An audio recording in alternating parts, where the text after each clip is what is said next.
का ताप इतना भयंकर है कि अभी बताओ वैशाख का महीना चल रहा है और अखबार में पड़ा 47 पहुंच गए। तो अभी एक सूर्य की गर्मी हमसे सहन नहीं होती। विचार करो करोड़ों सूर्य आ गए तो क्या होगा। तो एक सूर्य की गर्मी में इतनी भयंकर गर्मी लग रही है, सहन नहीं हो रहा।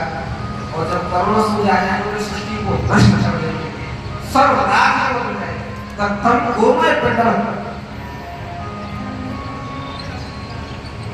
लेकिन संसार में करोड़ों सूर्य आए या ना आए, लेकिन आपका जो ज्ञान है वो हमारे हृदय में अज्ञान भरा हुआ है, उस अंधकार के लिए करोड़ों सूर्यों के समान है। इसलिए उस ज्ञान के भंडार में से हमारे लिए सुंदर कथाओं को निचोड़ कर हमको प्राप्त है। समस्त कथाओं कथा सारम सभी कथाओं का निचोड़ हमको सुनाइए। प्रश्न भी किए भक्ति ज्ञान विरागा तो विवेको वर्धते महान। भक्ति ज्ञान और वैराग्य को बढ़े कैसे। माया मोह निरासष्ट वैष्णवे क्रियते कथम। जो भगवान की माया में फंसे हुए हैं वो लोग तो दुखी रहते हैं, लेकिन भगवान के भक्तों को माया छू भी नहीं पाती। लगा लेते ना वहां बैठ गया। उसका ये हमको पता नहीं चला क्या माया भगवान के भक्तों को छूती नहीं है, क्या उनके पास नहीं जाती है। भगवान ने उनको अभयदान दे रखा है। पहला प्रश्न पूछा भक्ति और ज्ञान और वैराग्य तीनों बढ़ते नहीं। किसी संत के संग में बैठे सत्संग किया थोड़ी देर तो मन में भाव आता है, बोले संसार तो बेकार है, संसार की खूब सेवा कर लोगे तो संसार एक दिन गाली सुनाता है। यही बात है। कितना भी कर लो परिवार के लिए, घर वालों के लिए, मित्रों के लिए, भाई बंधु नातेदार रिश्तेदारों के लिए कितना भी कर लो, अंत में आपको कुछ न कुछ सुनाते ही हैं। जब ये मन में भाव आता है तो बोले फिर क्या करें। बोले अब तो कल से हाथ में माला लेंगे और क्या करेंगे, भजन चालू कर देंगे, भक्ति करेंगे, ज्ञान बढ़ाएंगे, वैराग्य कर देंगे, घर को छोड़ छाड़ के चले जाएंगे। लेकिन ये वैराग्य ज्ञान और जो भक्ति हृदय में थोड़ी बहुत आती है, आ तो गई, लेकिन ये बढ़ती नहीं है, नष्ट और हो जाती है। रात में तो विचार आया, बोले कल सुबह उठेंगे 5 बजे नहा धो के कम से कम 11 माला तो गुरु मंत्र की करेंगे जो हमारे गुरुजी ने दी है। और बोले फिर ये पाठ करेंगे, फिर वो वाला पाठ करेंगे और ऐसा करेंगे वैसा करेंगे। अब तो जीवन ही जीवन केवल भक्ति में बिताना है। और अगले दिन जैसे ही अलार्म लगा के सोए थे 5 बजे का, अलार्म बजता ही रह जाएगा और कब 5 के 10 बज जाएंगे होश ही नहीं रहता है। तो बोले जो भक्ति का अंकुर फूटा था वो तो नष्ट ही हो गया ना, तो ये बढ़े कैसे, सबसे बड़ा प्रश्न, पहला प्रश्न।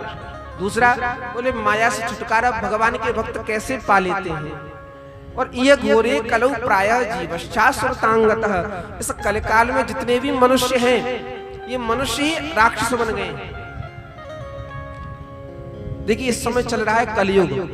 कलयुग से पहले 3 युग और हुए हैं। कौन कौन से हैं? सबसे पहला युग है सतयुग, दूसरा त्रेता युग, तीसरा है द्वापर, तब जाके चौथा कलयुग है। और प्रत्येक युग का नियम अलग अलग है। सतयुग में नियम है कि दुर्जन और सज्जन अपने अलग अलग लोकों में रहते हैं। सतयुग में सज्जन कौन है? बोले देवता, बोले देवताओं का देवलोक है। और दुर्जनों का अलग लोक है, कौन सा? बोले पाताल लोक। और जब दूसरा युग आया तो नियम बदल गया। बोले पहले अलग अलग लोक में रहते थे, अब एक ही लोक में रह रहे हैं लेकिन अलग अलग राज्यों में। त्रेता युग जब आया तो राम जी के रूप में सज्जन, दशरथ जी के रूप में सज्जन रह रहे हैं कहाँ? अयोध्या में। और रावण के रूप में कहाँ रहते हैं? लंका में। रह रहे हैं एक ही लोक में लेकिन अलग अलग राज्यों में, अलग अलग शहरों में। जैसे ही तीसरा युग आया नियम और बदल गए। बोले अब तो और दूरी कम हो गई, पहले अलग अलग राज्य में थे, अब एक ही राज्य में रह रहे हैं, एक ही परिवार में रह रहे हैं, लेकिन अलग अलग लोग। एक ही परिवार में सज्जन है पांडव, दूसरे दुर्जन कौन है? कौरव। जैसे ही कलयुग आया, नियम और बदल गए, दूरी और समाप्त हो गई, एकदम ही समाप्त हो गई। पहले तो अलग अलग रहते थे, लेकिन अब एक ही व्यक्ति के अंदर सज्जनता भी भरी हुई है और दुर्जनता भी भरी हुई है। इसी एक ही व्यक्ति के अंदर ये दोनों के दोनों। मनुष्य, कोई मनुष्य में इतनी सज्जनता है कि उसकी सज्जनता को देख के हमारा हृदय अभिभूत हो जाता है, और किसी की दुर्जनता को देख के लगता है बोले ये मनुष्य नहीं, ये तो राक्षस है।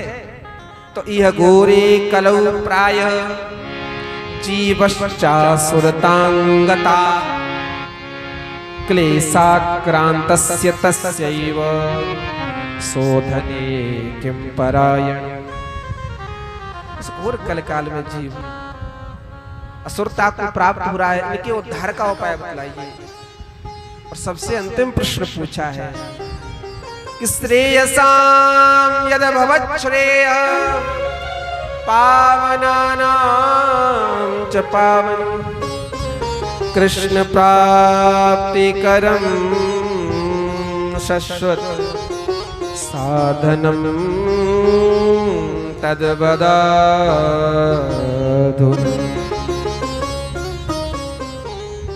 सबसे अंतिम प्रश्न पूछा है, आप हमको भगवान की प्राप्ति का साधन बतलाओ। हर कोई चाहता है कि भगवान मिल जाए हमको, चाहते हैं कि नहीं चाहते हैं? नहीं चाहते? अरे चाहते हो तो सहमति में सर हिला दिया करो, बोले हाँ चाहते हैं। चाहते हैं ना कि भगवान मिल जाएं? यही प्रश्न पूछ रहे हैं सौनकादिक। कृष्ण प्राप्ति कर्म शाश्वत साधनम तद बदाधुना। भगवान की प्राप्ति कराने वाला साधन हमको बतलाइए, लेकिन ध्यान रहे आगे विशेषताएं क्या लगाई। साधन तो मिले हमको, कपड़े वाले की दुकान पे हम कपड़ा खरीदने जाते हैं, क्या कहते हैं? बोले कपड़ा दे दो। कौन सा कपड़ा दे दो, कैसा दे दो? उसमें भी तो वैरायटी विशेषताएं होती है ना, कि कॉटन का चाहिए कि रेशम का चाहिए, कौन सा चाहिए? तो भगवान की प्राप्ति का साधन बताओ, लेकिन ध्यान रहे उस साधन कैसा हो। बोले श्रेयसाम यद भवत् श्रेयः। भगवान की प्राप्ति कराने वाले जितने भी कल्याणकारी साधन हैं, उन कल्याणकारी साधनों में अत्यंत कल्याणकारी, पवित्रों में पवित्र, श्रेष्ठ में श्रेष्ठ, सर्वोत्तम साधन हमको बताना।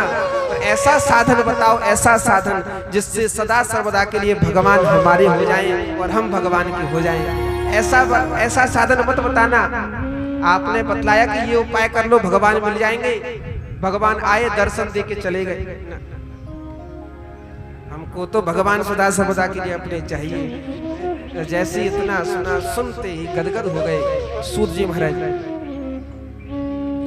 संत कब प्रसन्न होते हैं, ये भी विचारणीय विषय है।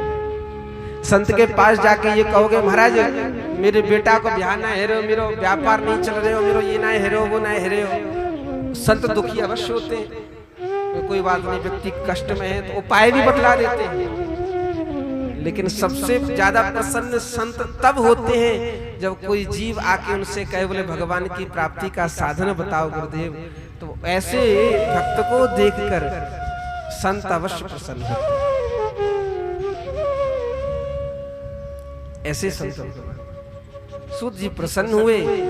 प्रसन्न होके सौनक जी से कह रहे हैं प्रीति सौनक चित्ते ते हितो बचमी विचार। तुम्हारी इस प्रश्न से मैं बड़ा प्रसन्न हूँ, इसलिए मैं तुमको बड़े ध्यान से सुनना, बड़े भाव से तुमको सर्व सिद्धांत निष्पन्नम संसार भयनाशनम, सभी सिद्धांतों का निचोड़ मैं तुमको सुनाने जा रहा हूँ। अंतिम जो प्रश्न किया उसी प्रश्न के उत्तर में सारे के सारे प्रश्नों के उत्तर सन्निहित हैं।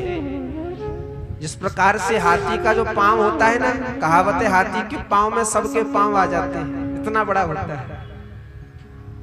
ठीक ऐसे ही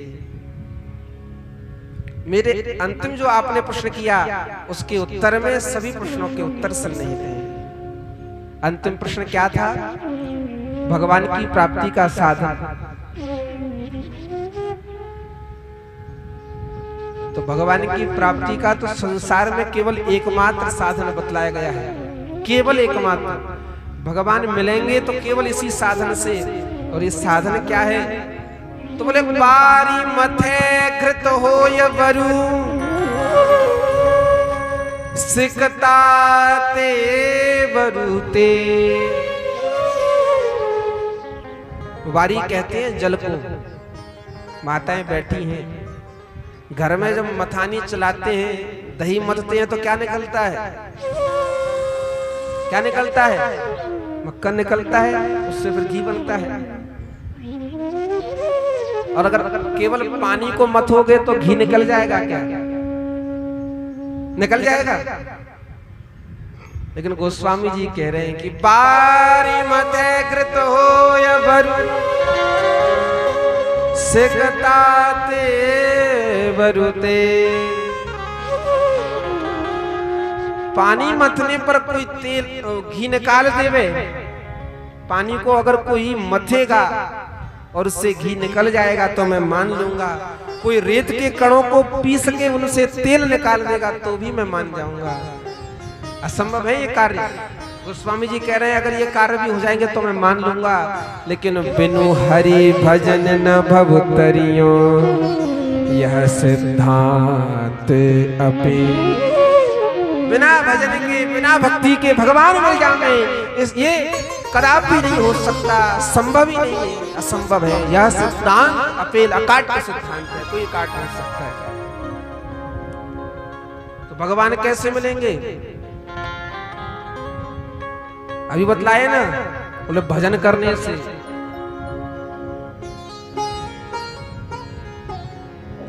भगवान कैसे मिलेंगे? केवल और एकमात्र साधन है संसार में, भगवान का भजन करोगे तो भगवान मिलेंगे, और हरि का भजन नहीं करोगे तो कोई सार भी नहीं।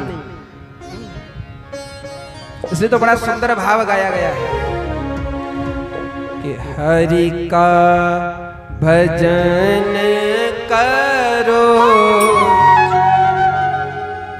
हरि है हमारा। हरि का भजन करो, हरि है हमारा। हरि का भजन करो, हरि है हमारा। हरि का भजन करो, हरि है हमारा। हरि के भजन बिना, हरि के भजन बिना, हरि के भजन बिना, हरि के भजन बिना नहीं कोई पारा। हरि का भजन करो, हरि है हमारा। हरि का भजन करो, श्राद्ध हरि है तुम्हारा।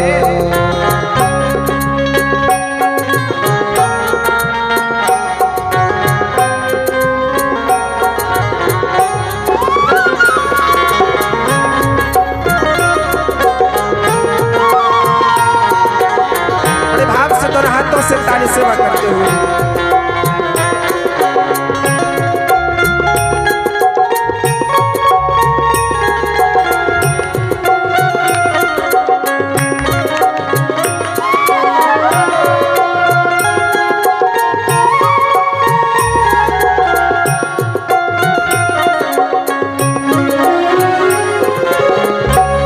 हरि नाम से तेरा काम बनेगा। हरि नाम से तेरा काम बनेगा। हरि नाम से तेरा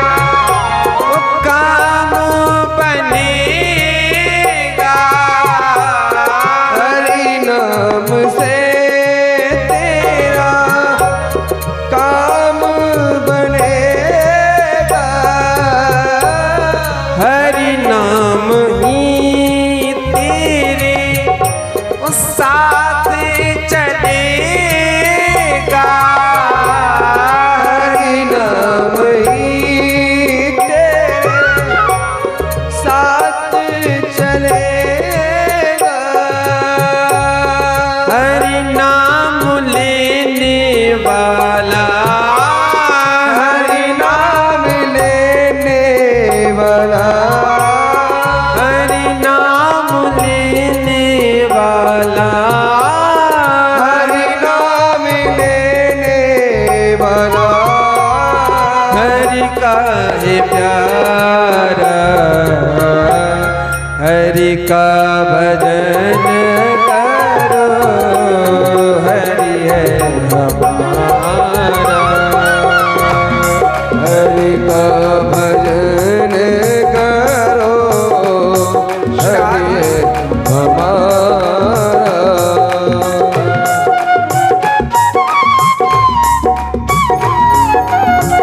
जय हो।